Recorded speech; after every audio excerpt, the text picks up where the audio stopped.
Uno de los medios que se ha utilizado bastante en la educación es la televisión, ¿no? Es cierto que nosotros en España no tenemos una fuerte experiencia en el ámbito de la televisión educativa, entre otros motivos porque las distancias en nuestro país no son muy grandes, pero en otros países latinoamericanos como pueden ser México, como puede ser Brasil, como puede ser Chile o como puede ser Argentina, la televisión educativa cumple una verdadera función. Y ahí lo que son las experiencias del bachillerato a través de la televisión o lo que sería en su momento determinado la telesecundaria, ¿no? Y a la hora de que nosotros hablemos de la televisión educativa, lo primero que tenemos que comprender es que nos vamos a encontrar con diferentes tipos de modalidades, ¿no? Lo que denominamos como televisión cultural, televisión educativa y televisión escolar. Las tres permiten incorporar programas de televisión a contextos educativos, aunque si bien las tres, como vamos a ir viendo, se han diseñado con principios completamente diferentes y además persiguen objetivos completamente distintos.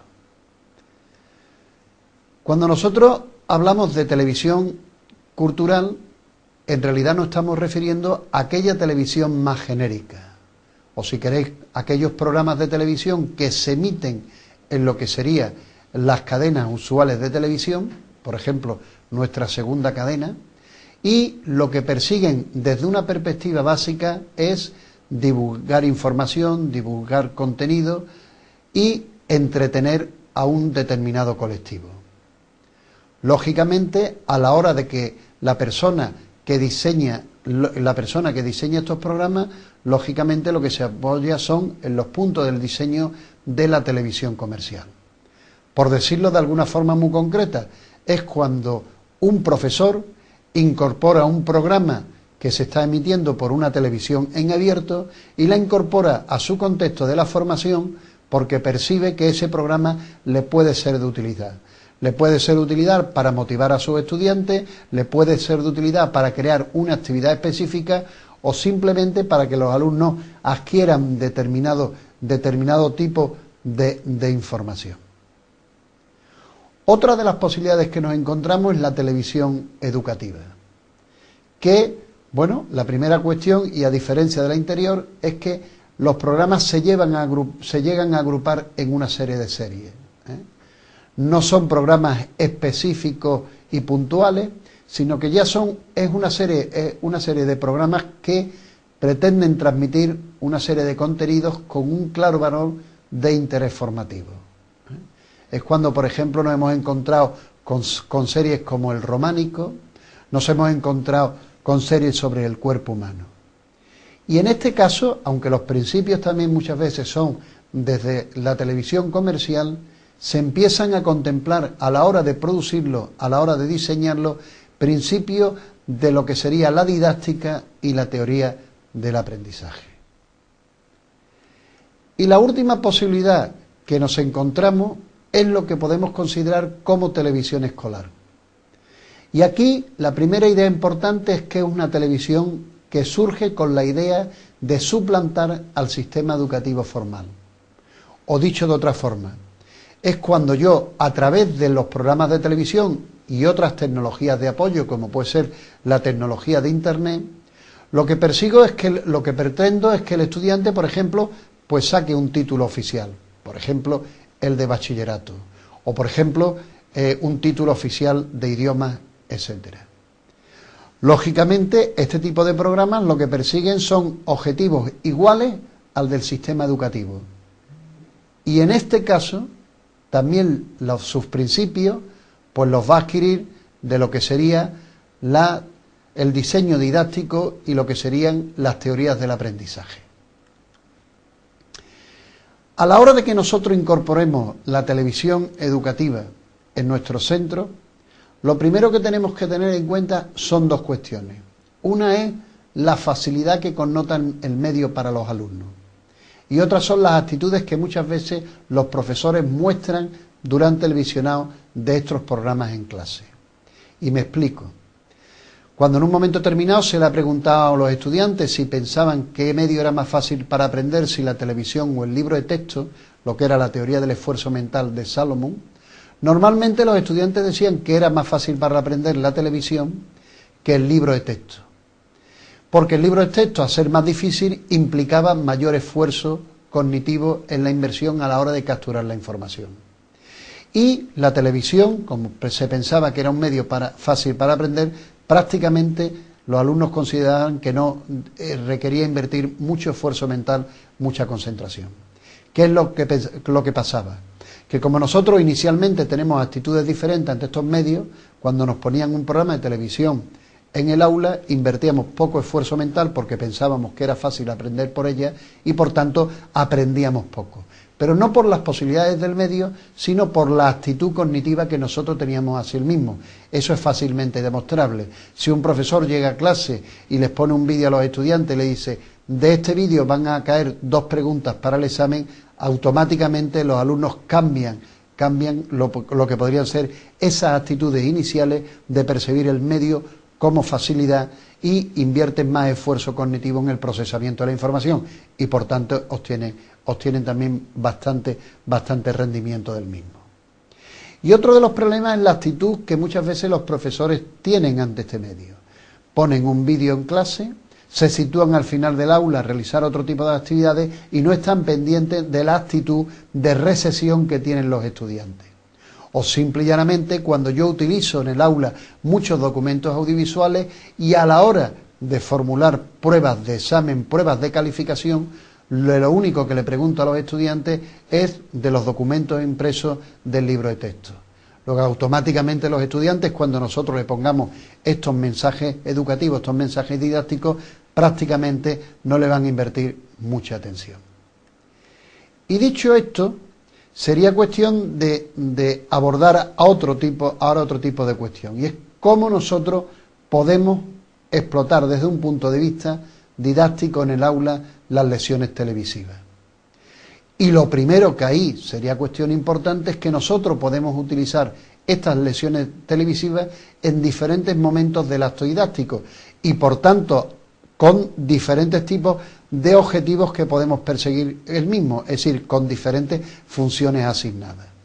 Por ejemplo, podemos utilizar estas lecciones al comienzo de las sesiones didácticas. Entonces nosotros lo que le vamos a considerar es la función de motivación, de despertarle el interés a los estudiantes hacia los contenidos que posteriormente nosotros les vamos a presentar, o bien directamente o bien a través de otras tecnologías.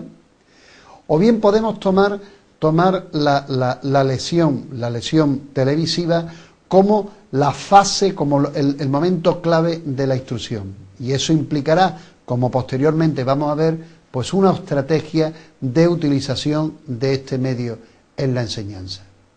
Pero también lo podemos utilizar esas lecciones televisivas al final de la actividad docente, como síntesis de aquellos elementos que se han desarrollado en la misma o como elementos de profundización o enriquecimiento de la clase de los contenidos que hemos desarrollado, de las actividades que se ha puesto en acción en esa unidad didáctica. Si nosotros queremos incorporarlo como fuente básica de la instrucción, posiblemente tengamos que diferenciar distintos momentos. Un primer momento sería el momento de la preteledifusión. O dicho de otra forma, son actividades previas a que el programa televisivo es observado por los estudiantes y cosas que el profesor en un momento determinado tiene que hacer con los mismos.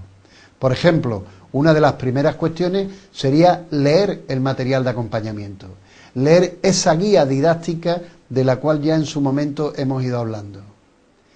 Y también en esa preteledifusión es importante que al comienzo el profesor le indique a los estudiantes la importancia que tiene el documento que posteriormente van a observar y que le indique en un momento determinado pues cuáles son, cómo relacionar ese nuevo bloque informativo con los contenidos anteriores del programa que ellos han visto. También en esa preteledifusión puede ser interesante que el profesor de nuevo insista en los motivos por los cuales se observa el programa y por tanto hacer que los alumnos inviertan esfuerzo cognitivo, se concentren a la hora de analizar el programa que posteriormente va a ser absorbado.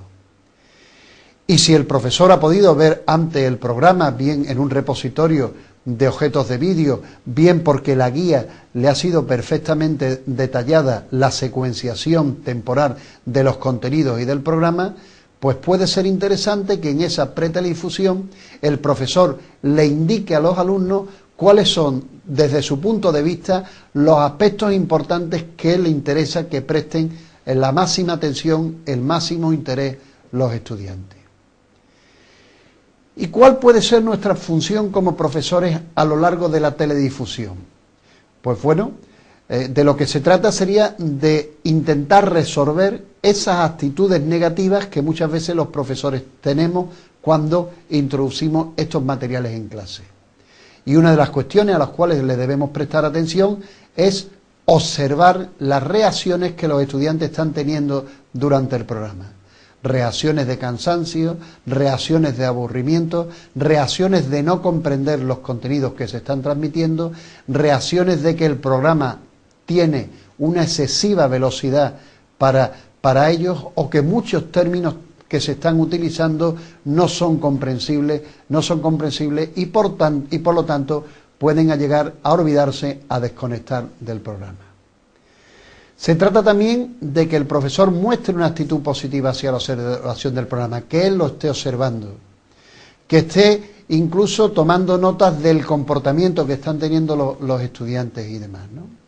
Y por supuesto, si el programa de televisivo lo tiene en soporte vídeo, pues que realice una forma de utilización estructurada, que pueda utilizar la pausa para formular una pregunta, que permita que los estudiantes levanten la mano para contestar la pregunta de sus estudiantes, que rebobine y ponga de nuevo lo que serían los aspectos que él considera como más clave para hacer un sumario de la información. Y el último momento sería, pues, la evaluación y la explotación de ese programa televisivo que han visto los estudiantes. Y lógicamente lo primero sería, después del mismo, pues formular una serie de preguntas genéricas, que es lo que usualmente hacemos, ¿no? Cómo han percibido la emisión, qué dudas le ha planteado, si hay algunos términos que no son comprensibles, qué problemas han percibido, etcétera, etcétera, etcétera. Es decir, preguntas que nos permitan sondear lo que a los estudiantes les ha parecido el programa y que lo que los estudiantes han llegado a adquirir del mismo. Y después también en esta evaluación y explotación el profesor puede llevar a cabo diferentes actividades de extensión del programa.